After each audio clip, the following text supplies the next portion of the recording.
Ako ho nga pala yung nagpapasalamat ho sa mga magsasaka natin sa iba't ibang probinsya. Na kasalukuyan ho sila hindi nagre-reklamo. Bagamat ho yung sinasabi nating El Nino, krisis ho ngayon, sila ho'y tahimik lang nagtatrabaho, tumitingala sa langit, pinagdarasal ho na magkaroon ho ng ulan, na sila ho'y, sabi nga ho nila, na sila ho'y sana hindi na ho tumuloy-tuloy yung tagtuyot kasi nahihirapan ho sila eh.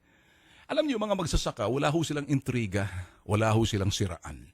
Sila ho'y dikit sa lupa at nagtatanim at nagbubungkal ng lupa na binabansagan natin mga hampas lupa dahil hinahampas-hampas yung lupa, pinipino yung lupa para sila'y makapagtanim. Alam niyo ba yung mga magsasaka na kami ho'y sumasaludo sa inyo? Nakaramihan ho yung mga pamilya na magsasaka, alam niyo ho sila paggising sa umaga, wala ho nagsasabi sa, "Oy, magtrabaho ka na!"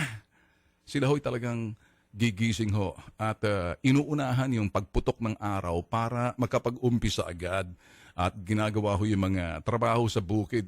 Dapat kayo mga taga Maynila maintindihan nyo ho to eh. Hindi lahat sa Maynila lang tayo nakasentro, importante sa mga probinsya. Nakikita ho natin itong mga magsasaka, mas sila ho'y, titingnan ho natin, mas maganda hong relasyon nila sa Puong May Kapal. Alam niyo ho ba? Sa pagising ho nila umaga, tumatawag na agad ho sila sa Puong May Kapal na yung biyaya na ibigay sa kanila sa pamamagitan ng pananim na sila'y aani ng maganda. Pag kuminsan, minalas-malas, sabi nga nating El Nino, dahil sa kapalpakan ng mga nasa itaas na hindi pinagdahandaan, sila kuminsan nalalagay sa alanganin. Hindi ho sila iniintriga, gigising sa umaga, magtatrabaho, tatanim buong araw. Hindi ho biro ang pagtatanim. Alam niyo ho yan. Habang sila nagtatanim yung katahimikan ho, meron ho sa kanilang kapanatagan ng kalooban o peace kung tawagin.